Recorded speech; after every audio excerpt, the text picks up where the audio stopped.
කොහොමද ඉතින් ඔබ නම් ටිකක් සරයි පුංචි මැජික් එකක් පෙන්වන්න.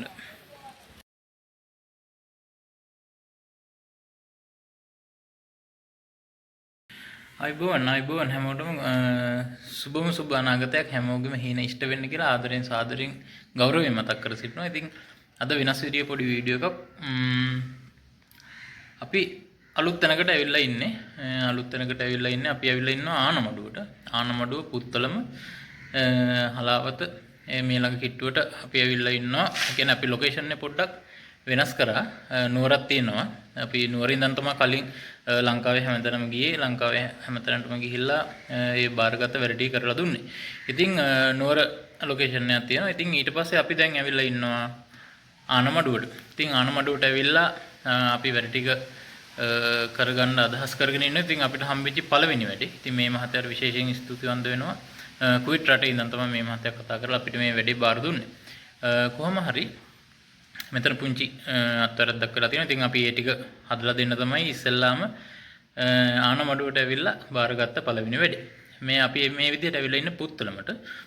පුත්තලමට ඇවිල්ලා පුත්තලම කල්පිටිය පාරේ කරඹ කියන හන්දිය කිව්වොත් හරි. එතනින් චුට්ටක් ඇතුළට එන්න ඕනේ. ඒ එනකොට තමයි මේක ඉදලා තියෙන්නේ. ඉතින් මේකේ ගේ වැඩ ටික තාම කරගෙන යනින් ගම. ඉතින් වහල ගහල ඉවරලා වෝල් ෆ්ලෑෂින් එක දාගන්න තමයි අපිට කතා කරේ. වෝල් ෆ්ලෑෂින් එක දාලා තියෙනවා. නමුත් අඩුපාඩු ගොඩක් තියෙනවා. ඉතින් ඒ ටික රිප්ලේස් කරලා ආයෙ හදන්න තමයි තියෙන්නේ. ඉතින් කොහොම හරි අලුත් ලොකේෂන් එකත් එක්ක අලුත් වැඩපිළිවෙලත් එක්ක හම්බෙච්ච පළවෙනි වැඩේ අපි බලමු කොහොමද ඉවර වෙන්නේ කියලා. ඉතින් වීඩියෝ එකේ ඉස්සරහට වෙනකන් ඉවර වෙනකම්ම අන්තිම වෙනකම්ම රැඳිලා ඉන්න කියලා මතක් කරනකම පුළුවන් නම් subscribe කරලා YouTube උදව්වක් කරන්න කියලා මතක් කරනවා. එහෙනම් හැමෝටම ජය වේවා. අපි යම් වීඩියෝ එකට. ඔව් ඉතින් කලින් මතක් කරපු විදිහට මේක අපි පුත්තලමේ තමා පටන් ගත්තේ. ඉතින් අපි ආනමඩුවට ආපු ගමන් ඉතින් ඕගලන්ට පේන ඇති වෝල් ෆ්ලෑෂින් එක. කලින් අපි කියනවාද මේක මම හිතන්නේ මේකේ බෙන්ඩින් එකේ ලොකු වැරද්දක් තියෙනවා. මොකද මේ වෝල් ෆ්ලෑෂින් එක අපිට ගන්න බෑ. වහලේ ටිකක් හැඩ වැඩි ඒවට ගන්නකොට මේක ඉස්සරහින් ඉස්සෙනවා. ඉතින් ඇස්බෙස්ටෝ ෂීට් එකක් වගේ නම් අපිට රිවර්ට් කරලා හරි පාත් කරන්න පුළුවන්. ඉතින් අපි ප්‍රසාද් දෙකෙන් ඔන්න බෙන්ඩින් එකකුත් දැම්මා. බෙන්ඩින් එකක් දාලා තමයි ඉතින් අතන මේක හදාගන්න ඕනේ. ඉතින් ඔන්න ඔය විදිහට මේක පොඩ්ඩක් දිග අරගන්න සිද්ධ වුණා. මේක දිග අරගන්න සිද්ධ වුණේ මොකද අර මම කලින් කිව්ව විදිහට මේක හරියටම අංශක 90 නමලා තියෙන්නේ. එහෙම අංශක 90 නැමපුවාම බිත්තියට තියලා එන ගහපු ගමන් ඉස්සරින් ඉස්සන. මොකද වහලේ පල්ලෙහාට පොඩි ඇන්ගල් එකක් කොහොමද තියෙනවනේ.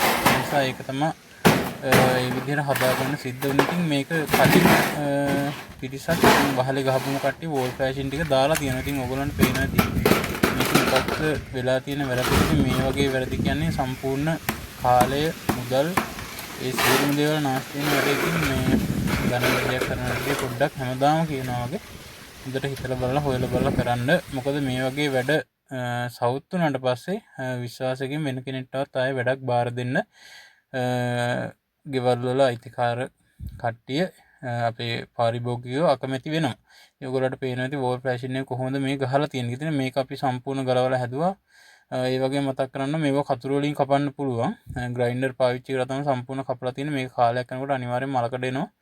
ඒ නිසා කතුරු වලින් කපනවා නම් බොහොම හොඳයි. පේනවා ඇති ඔයගොල්ලන්ට කොහොමද බිත්ති කපලා තියෙන්නේ.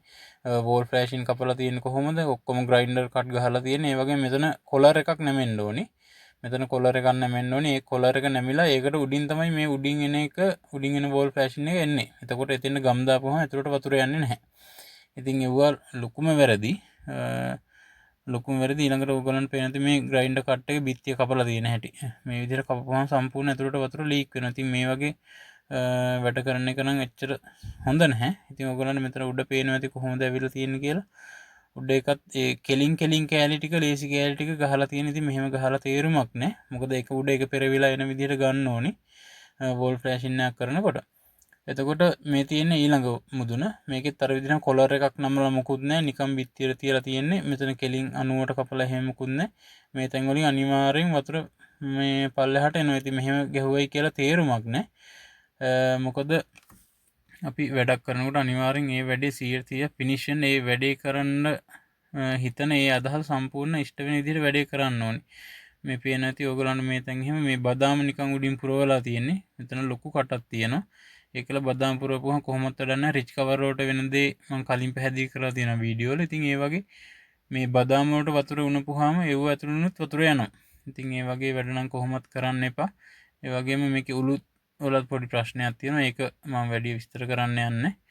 ඒ වගේම මේක තමයි හොඳම දේ. බලන්න මේ කරලා තියෙන වැඩේ මෙතන යට පල්ලෙහා ඉඳන් එන වෝල් ෆ්ලෑෂන් එකට උඩින් යන්න ඕනේ එක මේකේ පැත්තත් මාරු කරලා ඒ වගේම මෙතන තියෙන ලොකු කටක්. ඔයගලන්ට පේන අඟල් 3ක විතර ලොකු කටක්. ඉතින් වැස්සනම් වතුර ඔක්කොම සම්පූර්ණ ගේ ඇතුලේ ඉඳන් ඉතින් නාගන්න පුළුවන් වේවි. කොහොම හරි කමන්නේ මේ ටික අපි ඔක්කොම ගලවලා ඉවරලා හදවුවා. හදලා කරලා සම්පූර්ණ ෆිනිෂ් කරලා කස්ටමර්ට බාර දුන්නා. මේක සමහර තැන් තිබ්බ අපිට ගම් දාලා කවර් කරන්න බැරි තැන් ඒ තැන් වලට ආපහු බදාම දාගන්න කියලා අපි මතක් කරලා දුන්නා. පෙන්නලා දුන්නා. ඉතින් මේ වගේ වැඩ කරන එක නම් එච්චරම හොඳ නැහැ. ඒ වගේම තමන්ගේ නමටත් කැලලක් ඒ වගේ මේ ශේෂ්ත්‍රයේ නිරිලා ඉන්න අනිත් කෙනාටත් කැලලක්. උගලන්ට පේන්නේ නැති අපි කොහොමද එතන හදවුවේ කියලා. මෙතන අපි බෙන් දෙකක් දාලා එතන සාමාන්‍යයෙන් කෙලින් ගන්න පුළුවන් එකක්. නමුත් උඩ බිත්තිය ටිකක් උස නැති නිසා අපි වෙනින්න පොඩි කට් එකක් දාලා ඉවරලා වෝල් ෆ්ලෑෂින් එකෙම පාත් කරලා හදලා ලස්සනට පිළිවෙලට ගත්තා. ඉතින් ඔන්න ඔය විදිහට තමයි අපි පුත්තලමට ඇවිල්ලා පුත්තල මේ කල්පිටිය පාරේ කරඹ කියන හන්දියෙන් පොඩ්ඩක් ඇතුළට යන්න ඕනේ. ඉතින් මේ වැඩේ මේ විදිහට ඒ කස්ටමර්ට ලස්සනට නීට් එකට පිළිවෙලට කරලා දුන්නේ ඔන්න ඔය විදිහට. ඔයගොල්ලන්ටත් වැඩක් තියෙනවා නම් ප්‍රසාද් හෝම් ටියුනින් එකට කතා කරන්න. අපි ලංකාවේ ඕන තැනකට එනවා. ඉතින් බොහෝ තරඟකාරීත්වයක් තියෙනවා. බොහෝ තරඟකාරීත්වයක් යටතේ තමයි වැඩ ටික කරගෙන යන්නේ. ඉතින් සාධාරණ මිල කරන්න යටතේ ඉතාමත් හොඳ ගුණාත්මක භාවයෙන් යුතු සේවාවක් ලබා දෙන්න තමයි ප්‍රසාද් හෝම් ටීම් එක නිතරම කටයුතු කරන්න. ඉතින් ඒ හින්දා හැමෝටම ආරාධනා කරනවා බය නැතුව අපිත් එක්ක එකතු වෙන්න. ඕකොල්ලා වියදම් කරන මුදලට මේකේ අපේ වගකීම් සහතිකයක් සහිතව ඔයගොල්ලන්ට වැඩ ටික කරගන්න පුළුවන් හැකියාව තියෙනවා. ඉතින් තවත් අලුත් වීඩියෝ එකකින් හම්බෙනකම් ප්‍රසාද් හෝම් ටියුන් එකෙන් අද මම සමුගන්නවා. හැමෝටම සුභානාගතයක් හැමෝගෙම හීන ඉෂ්ට වේවා කියලා ප්‍රාර්ථනා කරනවා. විශේෂයෙන්ම අන්තිමට මතක් කරන්න තියෙන්නේ ඉතින් වැඩක් කරනවා නම් හොඳට ඉගෙනගෙන ඉවර වෙලා ඒ වැඩේ කරන්න. එතකොට අපිත් බේරිලා ඔයාලත් බේරිලා හැමෝම බේරිලා. ඉතින් හැමෝටම සුභානාගතයක් සුබ දවසක්. බොහොම ස්තුතියි.